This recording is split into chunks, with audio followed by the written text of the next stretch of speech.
Asia and Korea towards this strategic partner. Pak, ini Mbok ya nampar Anies Baswedan, jangan keras begitu toh Pak. Ditulis oleh Erika Ebener, dikutip dari seaworld.com. Untuk MOU tadi, yang pertama kita akan coba khusus untuk fase 3, kita akan coba untuk bekerja sama dengan Pemprov DKI, Kementerian Perhubungan untuk mendetailkan atau menfixkan skema pembiayaan. Khusus untuk fase 4 juga sama, action selanjutnya untuk fase 4 itu kita relatif ini agak lebih lama karena ada keinginan Korea untuk melakukan, kita menunggu Korea melakukan kajian lebih dalam tadi. Itu sehebat apa sih sampai dia diundang untuk hadir bersama para kepala negara? Dia diundang sebagai pembicara khusus atau sebagai apa? Tapi kalau ini berita bohong, masa sih disiarkan koran selevel Republika? Apalagi kemudian beredar pula video yang menunjukkan Anies sedang diwawancara seorang bule dalam sebuah acara resmi. Itu semakin memperkuat kesan bahwa Anies memang hadir sebagai pembicara di G20. Tapi kisah bohong semacam itu dengan segera terbongkar. Ya harus ditekankan bahwa Anies tidak diundang ke G20. Realitanya Anies memang tidak selevel Jokowi. Nggak ada lah cerita bahwa Jokowi panik, kepanasan, keringetan. Kelakuan kubu Anies ini memang memalukan dan mempermalukan Anies sendiri. Ayolah, berhentilah berhayal dan berbohong. Itu membuat sebuah opini sebagai sebuah bentuk kepanikan bagi para kadrun pendukung Anies, sebab semakin tersudutkan karena kejelekan kepemimpinan Anies seperti dibongkar dan diperlihatkan oleh Pak Heru Budi. Saya sih nggak heran kalau mereka panik, tapi malah seneng. Katanya kemarin Anies ke Bali ya untuk side event G20. Katanya Anies jadi pembicara di sana. Apa iya? Tapi katanya juga Anies pulang, Heru Budi datang. Kok bisa papasan seperti itu ya?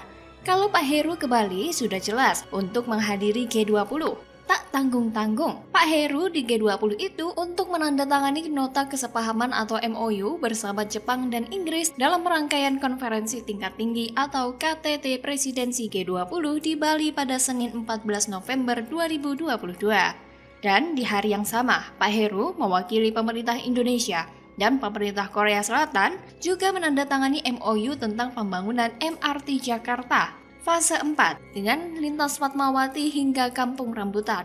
Keren gak tuh PJ Gubernur Jakarta yang sekarang? Dan nama Heru sendiri seakan telah menjadi jaminan bahwa proyek yang disebutkan di dalam MOU itu pasti terbangun dengan baik, bagus, dan berkualitas. Uang pasti pol ke proyek semua. Gak dipangkas untuk hibah ormas Bang Japar atau ormas lain pendukung gubernur lama. MOU bersama Korea Selatan ini juga merupakan tindak lanjut pembicaraan pada kegiatan 28 ASEAN Transport Minister Meeting yang diselenggarakan pada 16-17 Oktober 2022 lalu di Bali. Duh, kok ya apes banget Anies ini? Pembicara awal terkait MOU ini dilakukan pas di hari Anies sibuk bersay goodbye pada pendukungnya. Tapi yang lebih menggelitik lagi adalah minat Korea Selatan untuk turut berpartisipasi membangun MRT Jakarta fase 4 dengan lintas Fatmawati Kampung Rambutan. Disampaikan setelah mengetahui bahwa pemimpin Jakarta saat MRT fase 4 ini akan dibangun itu bukan Anies. Dan sepertinya juga pihak Korea sudah dapat bocoran kalau yang akan menggantikan Anies sebagai PJ Gubernur nanti adalah sosok perpaduan antara Jokowi dan Ahok. Soalnya semangat sekali pihak-pihak yang ingin bekerja sama dengan Pemda DKI Jakarta untuk membangun MRT ini. Kebayangnya kalau MOU ini dilakukan di masa Anies Baswedan, sepertinya sebagian dana akan dipotong untuk Anies gunakan membuat jalur sepeda yang rencananya akan dibangun sepanjang 500 km. Atau kalaupun dananya tidak dibagi-bagi ke pos-pos proyek lain, kualitas MRT-nya akan seperti Jakarta International Stadium atau JIS. Abal-abal dan lebih difungsikan sebagai tempat ibadah pendukungnya Anies. Sementara pada masa Jokowi dan Ahok, kita sering melihat dua orang ini sering terlihat berada di lokasi pembangunan MRT untuk mengecek langsung perkembangannya. Anies juga kadang terlihat ada di lokasi pembangunan MRT. Tapi ya gitu deh, dia nggak paham apa yang sedang dia periksa. Gayanya aja so iye, tapi nggak punya niat untuk menyelesaikan. Atau nama Anies nggak bisa dijual ke negara lain untuk dijadikan jaminan bahwa dana yang akan dikucurkan akan sepenuhnya terwujud menjadi fasilitas yang direncanakan.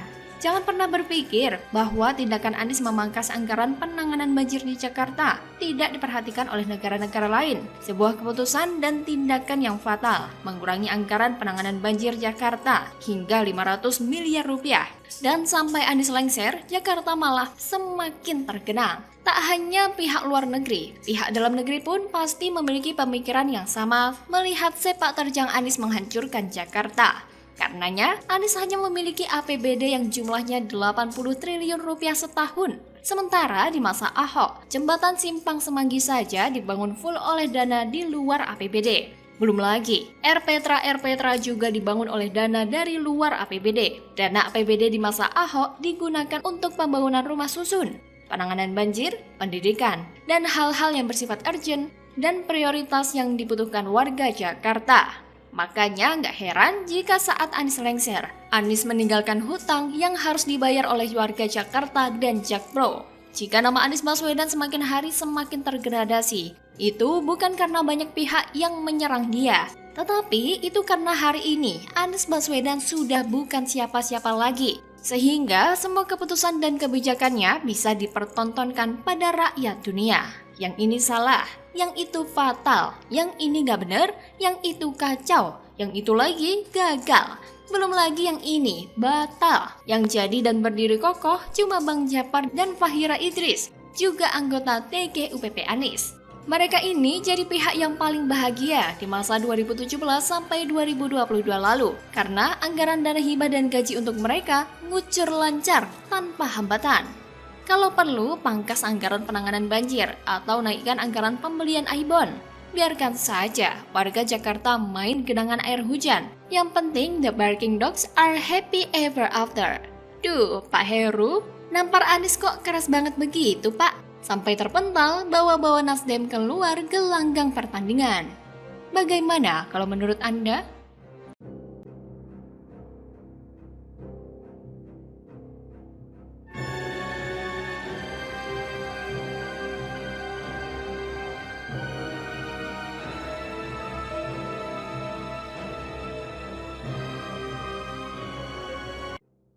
Warga DKI, terima kasih Pak Heru. Warga jadi saksi normalisasi mandek 5 tahun di era Anies. Grebek lumpur hanya pencitraan. PJ Heru gas normalisasi. Kerahkan alat berat keruk waduk. Pengerukan waduk Tanjung Duren, Grogol, Jakarta Barat. Ini sudah dimulai selama 5 tahun. Berhenti sehingga terjadi pendangkalan yang bisa mengakibatkan banjir. Alhamdulillah, terima kasih Bapak Gubernur yang baru.